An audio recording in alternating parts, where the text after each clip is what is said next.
محمد وعلى آله وأصحابه أجمعين أما بعد فأعوذ بالله من الشيطان الرجيم بسم الله الرحمن الرحيم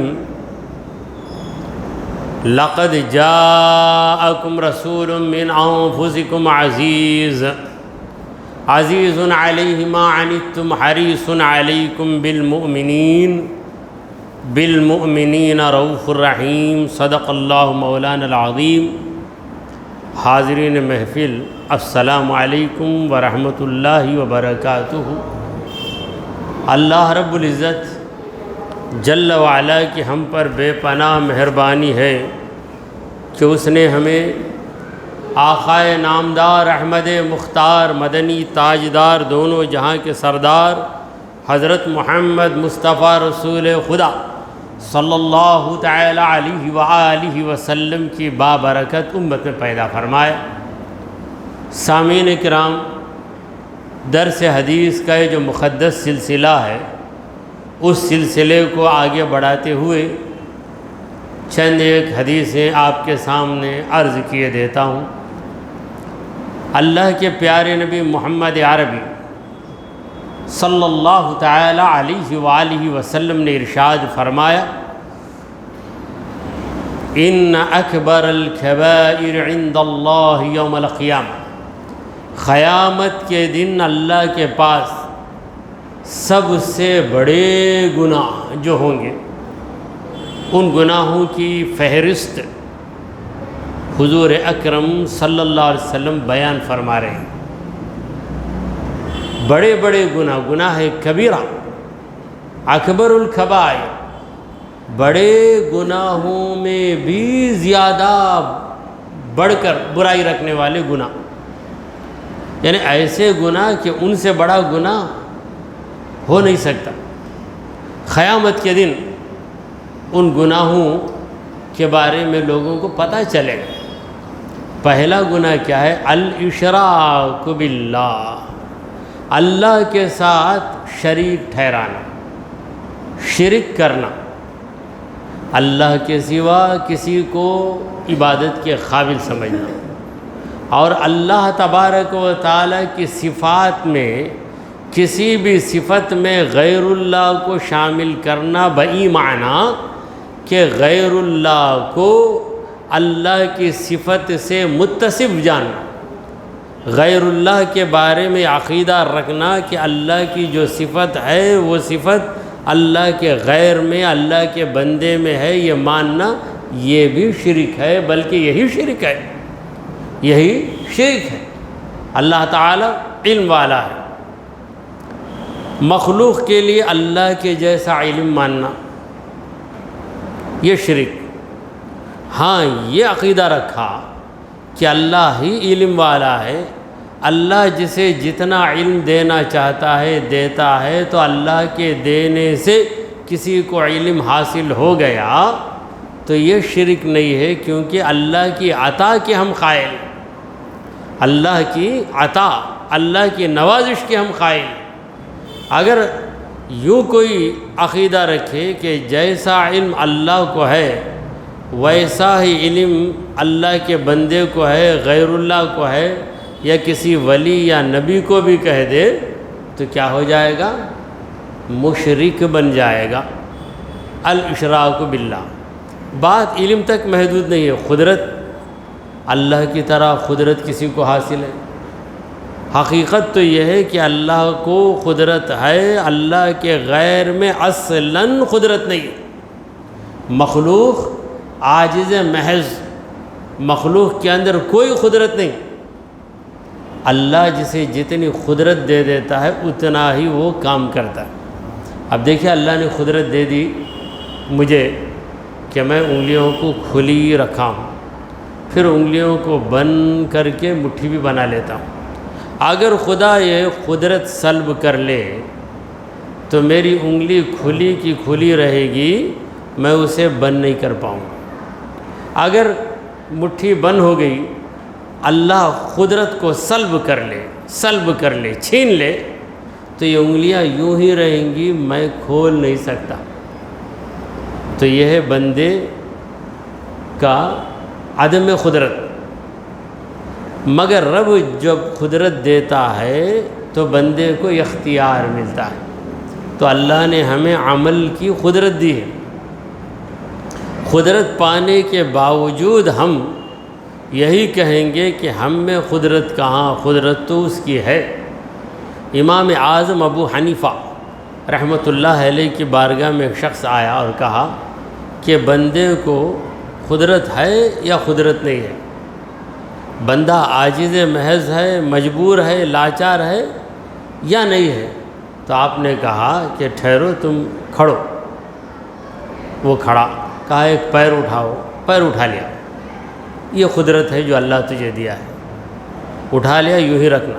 بولے دوسرا پاؤں اٹھا. کیسے اٹھاؤں گا؟ بولا اٹھایا تو گر جاؤں گا نا. پہلے کو زمین پہ رکھ کے دوسرا اٹھا سکتا ہوں. نہیں، پہلے کو ویسے ہی رکھو، دوسرا بھی اٹھا لو. نہیں اٹھا سکتا. یہ عدم قدرت ہے. یعنی اللہ تبارک و تعالیٰ نے تجھے کچھ قدرت دی ہے، مگر تجھے قادر مطلق یا قادر کل نہیں بنا دیا. تو اللہ کی طرف سے قدرت پانے کے باوجود تیری جو اصلی صفت ہے عاجز ہونا، عاجز رہنا. عاجز کا معنی کیا ہے؟ عدم قدرت. یہی تیری اصلی صفت ہے.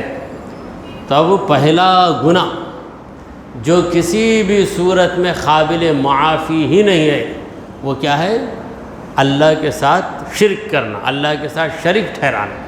قرآن مجید میں پروردگار عالم نے کھلے لفظوں میں فرما دیا، ان اللہ لا یغفر ان یشرک بہ، بے شک اللہ معاف نہیں کرے گا اس گناہ کو کہ کسی کو اس کے ساتھ شریک ٹھہرایا جائے. یہ گناہ کبھی معاف نہیں کیا جائے گا. وَيَغْفِرُ مَا دُونَ ذَلِكَ لِمَنْ يَشَاءُ، اس کے علاوہ جو گناہ ہیں اللہ جس کو چاہے معاف کر دے گا، مگر مشرک کو معاف نہیں کرے گا. مشرک کو معاف کرنا اللہ چاہے گا ہی نہیں. اللہ چاہا تو، یہ سوال اگر کوئی کرے، اللہ چاہے گا ہی نہیں. اب دوسرا گناہ کیا ہے؟ وَقَتْلُ النَّفْسِ الْمُؤْمِنَةِ بِغَيْرِ الْحَقِّ، کسی مومن کو ناحق قتل کر دینا. ناحق بعض اوقات مومن قتل کا سزاوار بن جاتا ہے. جیسے ایک مومن ہے، اس نے کسی کو قتل کر دیا تو اب قاتل بن گیا. مومن بھی ہے، قاتل بھی ہے. مومن بھی ہے، قاتل بھی ہے. اب اسے سزا دیتے ہوئے، قصاص لیتے ہوئے قتل کر سکتے ہیں. یہ قتل ناحق نہیں ہے، یہ قتل باحق ہے. اوپر کا نقطہ نیچے لے کے آ جائے. قتل ناحق، قتل باحق، یعنی حق کے ساتھ قتل کرنا ہے. اب کسی نے شادی شدہ ہونے کے باوجود زنا کیا، شادی شدہ ہے پھر زنا کرتا. جو غیر شادی شدہ ہے وہ زنا کرتا ہے تو اس کا حکم الگ. اسے 100 کوڑے مارے جائیں گے مگر زندہ رہنے کا حق دیا جائے گا. جو شادی شدہ ہو کر اسے ضرورت ہی نہیں دوسری عورت کے پاس جانے، اگر شادی شدہ ہو کر زنا کرتا ہے تو اس کی سزا رجم. رجم کا معنی ہے اس پر پتھروں کو پھینکا جائے گا، پتھروں سے اس کو مارا جائے گا یہاں تک کہ اس پر موت طاری ہو جائے. مرنے تک اس کو مارا جائے گا. تو یہ قتل جو ہے قتل باحق ہے، کیونکہ اللہ کی حد، اللہ کی سزا، اللہ کا قانون قائم کرنے کے لیے قتل ہو رہا ہے. ناحق جو قتل ہے بغیر الحق، حق کے بغیر، یہ بدترین جرم ہے، بدترین جرم ہے. قیامت کے دن ایسا مجرم بہت بڑا مجرم شمار کیا جائے گا. اب تیسری برائی یا تیسرا گناہ، والفرار فی سبیل اللہ یوم الزحف، جس دن جنگ ہو رہی ہو، مسلمانوں میں اور دشمنوں میں جنگ، مسلمانوں میں کافروں میں جنگ ہے، جنگ کے موقع پر اللہ کی راہ میں جنگ ہو رہی ہے، فی سبیل اللہ جنگ ہو رہی ہے، ایسے موقع پر کوئی بھاگ گیا اپنی جان بچانے کے لیے، یہ بھی بڑا مجرم ہے، کیونکہ غدار ہے، اسے جان پیاری ہے، ایمان پیارا نہیں۔ غزوہ بدر کے موقع پر کئی لوگ نکلے، ایک مقام پر آ کر منافقین پیچھے ہٹ گئے۔ عبداللہ بن ابی نے کہا کہ ہم مکے والوں سے جائیں گے، لڑیں گے تو بلا وجہ ہمارے بچے یتیم ہو جائیں گے، ہماری بیویاں بیوہ بن جائیں گی، ذرا ہوش کی دوا کرو، ذرا سمجھداری سے کام لو، رسول کہتے ہیں، رسول کہتے ہیں، رسول کی ہر بات کو مان لو گے تو نقصان ہو جائے گا، کوئی جو بات ماننے کے قابل وہی ماننا ہے۔ اس طرح بہکا کر جو منافق تھے وہ پورے پیچھے ہو گئے، جو پکے مومن تھے 313 افراد یہ ثابت قدم رہے، یہاں تک کہ 14 صحابہ نے تو اپنی جانوں کا نذرانہ دے کر شہید ہو گئے۔ شہدائے بدر 14 ہے، ان کی تعداد 14، باقی 313 میں 299 بچ گئے، صرف 14 شہید ہوئے، اور اللہ تبارک و تعالیٰ نے انہیں کھلی کامیابی دی۔ تو جنگ کے موقع پر اپنی جان بچانے کے لیے دوسرے مسلمانوں کو پھنسا کر جو بھاگ جاتا وہ بڑا مجرم۔ 3 گناہ کا ذکر ہوا، اب رہا چوتھا گناہ، وعقوق الوالدین۔ وعقوق الوالدین، والدین کی نافرمانی کرنا، والدین کو ستانا، ان کے دلوں کو دکھ پہنچانا، ماں باپ کچھ کہیں تو وہ نہ کر کے دوسرا، بعض چھوٹی چھوٹی باتوں میں ماں باپ کے خلاف کر لیتے ہیں، بعض باتیں ایسی ہوتی ہیں ماں باپ کی جن کو ہم مان نہیں سکتے۔ مثلا ماں باپ ہمیں خدا کا جو فرض ہے نماز وہ ادا کرنے سے روکتے، یا رمضان کے روزے سے روکتے، داڑھی رکھنے سے منع کرتے، امانت داری سے بزنس کرنے سے روکتے، تو ایسی باتوں میں ماں باپ کی فرما برداری نہیں کی جائے گی، کیونکہ قاعدہ ہے لا طاعت لمخلوق فی معصیت الخالق، جہاں خالق کی نافرمانی ہوتی ہے وہاں مخلوق کی فرما برداری نہیں کی جائے گی۔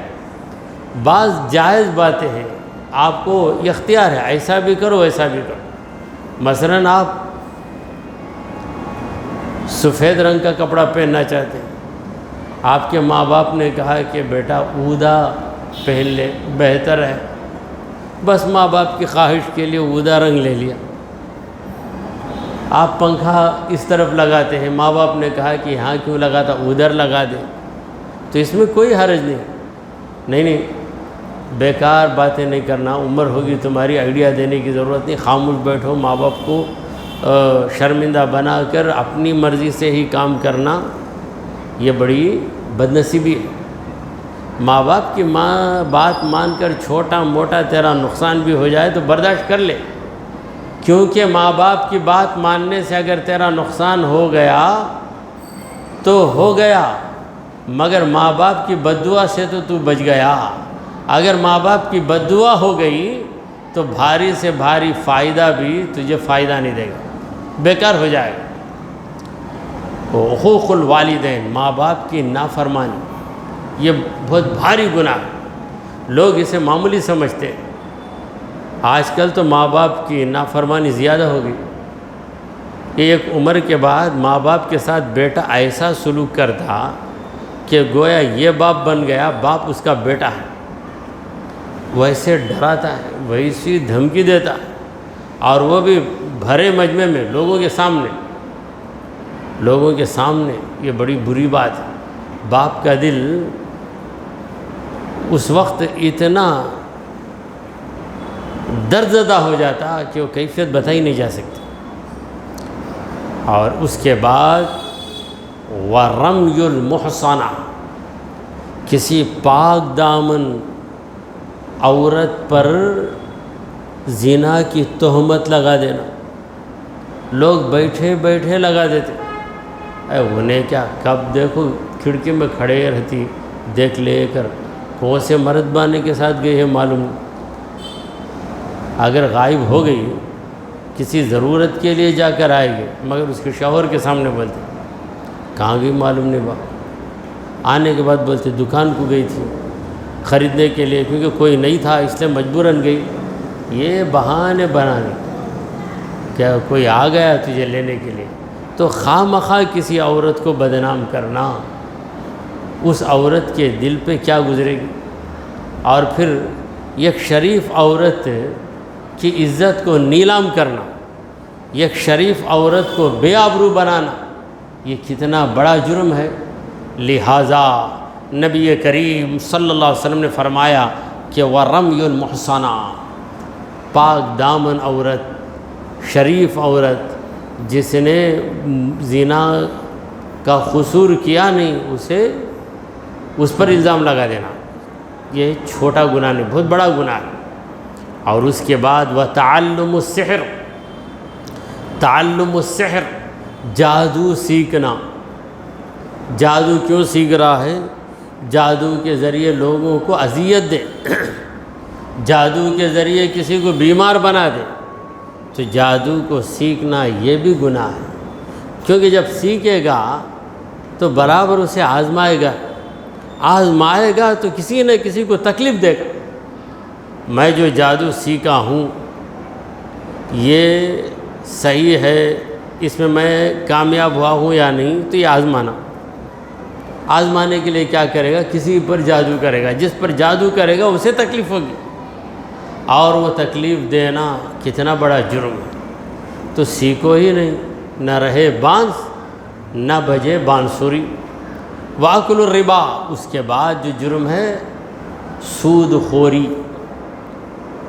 عقل کا معنی ہے کھانا، ربا کا معنی ہے سود، سود خوری، یہاں کی زبان میں وڈی کھانا، تو سود خوری یہ بھی بدترین جرم ہے، کیونکہ آپ کسی کو قرض دے رہے ہیں، اس کی مجبوری کی وجہ سے دے رہے ہیں، آپ اس کا تعاون کر رہے ہیں، اس کی مدد کر رہے ہیں، اس کے عوض آپ اس سے بڑھ کر پیسے لے لیں تو آپ نے اس کی مدد نہیں کی، آپ نے تو ایک دھندا کیا ہے، اور یہ دھندا خدا کو ناپسند ہے، سود کا دھندا خدا کو ناپسند ہے، لہٰذا سود خوری سے بچو۔ اور آخری گناہ جو حضور اکرم صلی اللہ علیہ وسلم نے اس حدیث میں بیان فرمایا، وَأَكْلُ مَالِ الْيَتِيمِ، یتیم کا مال کھا لینا۔ یتیم نادان رہتا ہے، اسے کیا پتہ، جہاں دستخط کرنے کو کہیں گے کر دے گا، جیسا بولنے کو کہیں گے بولے گا۔ پہلے تو اسے دکھ رہتا ہے کہ میرا باپ زندہ نہیں ہے، اور جب باپ اس کا زندہ نہیں ہے تو اس کے رشتہ دار اسے تنہائی میں لے جا کر اتنا ڈراتے ہیں غریب کو کہ وہ ہر غلط بات پر سر ہلانے کے لیے تیار ہو جاتا ہے۔ تو یتیم کا مال کھانا، یتیم کے مال کی حفاظت کرنا، یہ تو بہت بڑی نیکی ہے۔ یتیم کی کفالت کرنا، اس کی تربیت کرنا، اس پہ خرچ کرنا، اپنا وقت بھی اس کے لیے لگانا، یہ جو کفالت ہے اس کا درجہ اتنا بڑا ہے کہ رسول کریم صلی اللہ علیہ وسلم نے فرمایا انا وکافل الیتیم کہاتین، حضور نے دو انگلیوں کو ملا لیا، ایک کلمے کی انگلی ایک درمیانی انگلی، دونوں کو ملا کر کہا انا وکافل الیتیم، میں اور یتیم کی کفالت کرنے والا کہاتین، ان دو انگلیوں کی طرح، جس طرح دو انگلیاں ملی جلی ہیں اسی طرح میں اور یتیم کی سرپرستی کرنے والا دونوں ملے جلے رہیں۔ کتنی بڑی بات ہے۔ چلیے حدیث ختم ہوئی، ایک اور حدیث سن لیجئے۔ اللہ کے پیارے نبی محمد عربی صلی اللہ علیہ وسلم فرماتے ہیں الحجاج والعمار وفد اللہ، حجاج حج کرنے والے حاجی حضرات، والعمار عمرہ کرنے والے حضرات، یہ دونوں جو حج پہ جائے یا کوئی عمرے پہ جائے، یہ دونوں کیا ہیں؟ وفد اللہ، اللہ کی طرف وفد ہے. وفد کا معنی ہے نمائندہ. نمائندہ بن کر جاتے ہیں.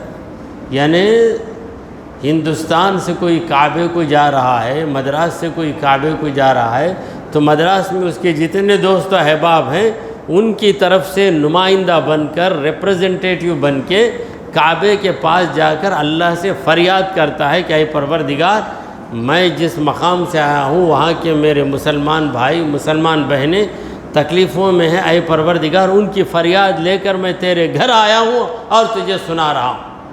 تو یہ اللہ کا وفد ہے، اللہ کے پاس پہنچنے والا وفد ہے. وفد ایلچی کو بھی کہتے ہیں، پیغام لانے والا، پیغام لا کر پیغام لے کر جانے والا. یہ بستی سے دوسری بستی کو کوئی جاتا ہے تو اسے، ایک بستی سے دوسری بستی کو چند لوگ مل کر جاتے ہیں تو اسے وفد کہتے ہیں. اور انگریزی میں کہتے ہیں ڈیلیگیشن. ڈیلیگیشن. تو حج کرنے والے، عمرہ کرنے والے اللہ کے پاس کیا بن کر جاتے ہیں؟ ڈیلیگیٹس بن کے جاتے ہیں، وفد بن کے جاتے ہیں. حضور اکرم صلی اللہ علیہ وسلم نے فرمایا کہ ان سألوا اعطوا، جب وہ مانگیں گے انہیں دے دیا جائے گا.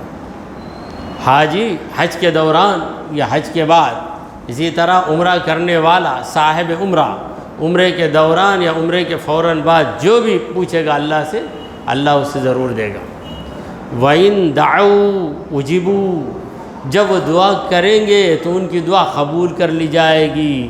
وَإِن أَنفَقُوا أُخْلِفُوا، اگر وہ خرچ کریں گے عمرے کی حالت میں، عمرے کے لیے ہی خرچ کرتے ہیں. عمرہ بھی مفت میں نہیں آ جاتا، اس کے لیے بھی خرچ ہے. جو خرچ کرتے ہیں اخلفوا، اللہ اس خرچ کا عوض، اس کا بدل انہیں دے دے گا. جتنا خرچ کیا، لاکھ خرچ کیا تو پروردگار اس سے بڑھ کر ہی اسے نواز دے گا، کیونکہ خدا کے گھر کو جانے کے شوق میں اس نے خرچ کیا ہے. رواہ البیہقی، اس حدیث کو امام بیہقی نے روایت کیا ہے. چلیے ایک اور حدیث آپ کے سامنے عرض ہے. ام حارثہ اتت النبی صلی اللہ علیہ وسلم فقالت یا رسول اللہ الا تحدثنی عن حارثہ وكان قتل یوم بدر. ام حارثہ یہ ایک صحابیہ ہے. حارثہ کی ماں ام حارثہ، بیٹے کا نام حارثہ اور ماں کا نام نہیں بتایا گیا. ام حارثہ، حارثہ کی ماں، یہ نبی کریم صلی اللہ علیہ وسلم کے پاس آتی ہیں. یہ جو حارثہ ہیں یہ شہید ہو گئے، جنگ بدر میں شہید ہو گئے. تو جب ان کی شہادت کی خبر آئی تو ماں کا دل تو ضرور تڑپ جائے گا. بیٹا اگرچہ کہ شہادت پایا ہے مگر مجھ سے تو جدا ہو گیا، یہ غم رہے گا. تو یہ ام حارثہ رسول کریم صلی اللہ علیہ وسلم کے پاس آتی ہیں اور عرض کرتی ہیں کہ یا رسول اللہ الا تحدثنی عن حارثہ، آپ مجھے حارثہ کے بارے میں نہیں بتائیں گے کیا؟ حارثہ اب کہاں ہے، کیسا ہے، ذرا بتائیے. کیونکہ ام حارثہ جانتی ہیں کہ رسول کی نظر عالم برزخ پر بھی ہے. ہم لوگ بس اس دنیا کو دیکھتے ہیں. جو چلے گیا، ہمارے باپ کا انتقال ہو گیا، اب ہم سے پوچھو باپ کیا حالت میں ہے؟ بھئی اچھے ہی ہوں گے، ان کی مغفرت ہو گئی ہوگی، وہ جنت میں چلے گئے ہوں گے. پکا بولتے کیا؟ بھئی ایک امید ہے رب سے، یہی بولیں، اتنی بات کر سکتے ہیں. مگر حضور اکرم صلی اللہ علیہ وسلم دیکھ رہے ہیں، دیکھ کر بتا رہے ہیں کہ یہ ہو رہا ہے، اس میت پہ یہ حالت گزر رہی ہے، اس میت پہ وہ حالت گزر رہی ہے، یہ خبر میں یہ چل رہا ہے، وہ خبر میں وہ چل رہا ہے. خبر کے باہر رہ کے خبر کے اندر کی خبر دینا یہ میرے نبی کا کام ہے. ہر ایک کے بس کی بات نہیں ہے، کیونکہ دوسرا نبی نہیں ہے. ہمارے حضور تو نبی ہیں. نبی کا معنی ہے باخبر، باخبر رہتے ہوئے دوسروں کو خبر دینے والا. جتنی چاہے گا اتنی خبر دے گا. تو دانائے ما کان اور ما یکون ہے، مگر بے خبر دیکھتے.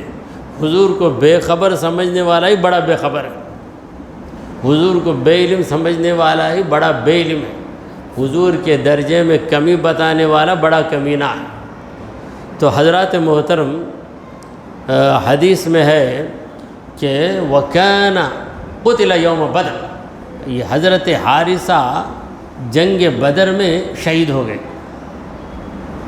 فَإِن كَانَ فِي الْجَنَّةِ صَبَرْتُ، حارثہ کی ماں، بیٹا تو شہید ہو گیا، حضور سے عرض کرتے ہیں یا رسول اللہ اگر میرا بیٹا جنت میں ہے، ان کان فی الجنت صبرت، میں صبر کروں، مگر آپ ہی بتا سکتے ہیں کہ میرا بیٹا جنتی ہے یا نہیں، آپ کا امتی ہے، جنتی ہے یا نہیں، آپ ہی بتا سکتے ہیں۔ اگر میرا بیٹا جنتی ہے تو میں صبر کروں گی، میں شکایت نہیں کروں گی، کیونکہ اللہ نے میرے بیٹے کو جنت پہنچا دیا ہے، جنتی بنا دیا ہے۔ دنیا میں جو آرام اسے ملتا تھا اس سے کئی گنا آرام اسے ملے گا وہاں پہ۔ وَإِن كَانَ غَيْرَ ذَلِكَ، اگر اس کے علاوہ کوئی حالت ہے حارثہ کی، اجتہدت علیہ بالبکا، میں خوب روؤں گی اس پر، کیونکہ ایک تو جا کر دکھ دیا ہے، مگر گیا بھی ایسی جگہ جس میں آرام نہیں ہے، جنت میں نہیں گیا تو دوزخ کو ہی گیا ہوگا۔ سرکار بتائیے یا رسول اللہ بتائیے، فقال، تو نبی کریم صلی اللہ علیہ وسلم نے فرمایا یا ام حارثہ، اے حارثہ کی ماں، تو مجھ سے پوچھتی ہے تیرے بیٹے کے بارے میں، ضرور بتاؤں گا، میں نہیں بتاؤں گا تو کون بتائے؟ یہ پتہ نبی کے سوا کون دے سکتا ہے؟ دیکھیں ہم خواب دیکھتے ہیں، سناتے ہیں تو کوئی اندازہ کر کے خواب کی تعبیر بولتا ہے، ہمارے حضور فجر کے بعد بیٹھ کر جو خواب دیکھتا اس کے خواب کی تعبیر اسی وقت بیان کر دیتے، اور کوئی خواب بتائے بغیر بیٹھتا تو حضور خود بولتے کہ تو یہ خواب دیکھا کیوں نہیں بتایا میرے کو؟ یہ صلاحیت، یہ کمال، یہ علم نبی کے سوا کس کو حاصل ہے؟ اور یہ کمال نبی کو اللہ نے دیا ہے۔ خیر، کہنے حضور نے کہا کہ اے حارثہ کی ماں سنو، انہا جنان، ارے کئی جنتیں ہیں، ایک جنت، ایک ہی جنت نہیں، کئی جنتیں، کیونکہ اللہ کہتا ہے کہ ان لہم جنات، اے نبی خوشخبری دے دو مومنوں اور نیک عمل کرنے والوں کو کہ ان لہم جنات، ان کے لیے کئی جنتیں ہیں۔ جنات، جنات یہ جمع کا صیغہ ہے، تو کئی جنتیں۔ سرکار دو عالم صلی اللہ علیہ وسلم نے فرمایا انہا جنان، یہ تو کئی جنتیں ہیں۔ وَإِنَّ ابْنَكِ أَصَابَ الْفِرْدَوْسَ الْأَعْلَىٰ، اور تیرا بیٹا جس جنت میں گیا ہے اس کا نام فردوس، اور فردوس معمولی جگہ نہیں، فردوس اعلیٰ، یعنی بلند فردوس میں، یعنی جنت میں اونچی جنت فردوس ہے، اور فردوس نامی جنتوں میں بھی جو بڑے درجے کی جنت ہے وہاں تیرا بیٹا چلے گیا ام حارثہ۔ تب ام حارثہ کا دل باغ باغ ہو گیا، بیٹے کے رنج و غم کا داغ نکل گیا، جنت کی خوشخبری سن کے دل باغ باغ ہو گیا، اور دل سے غم کا ایک داغ نکل گیا۔ بخاری، اس حدیث کو امام بخاری رحمۃ اللہ علیہ نے روایت کیا ہے۔ دعا کیجئے کہ پروردگارا ہم نے جو کچھ کہا اور سنا اسے قبول فرما لے۔ اے اللہ ہمارے گناہوں کو معاف فرما، ہماری خطاؤں کو درگزر کر دے۔ اے رب کریم ہم پر تیری رحمت نازل فرما۔ اے رب کریم ہمارا خاتمہ ایمان کی حالت میں فرما۔ وصلی اللہ تعالی علی خیر خلقہ سیدنا ومولانا محمد وعلی آلہ واصحابہ اجمعین۔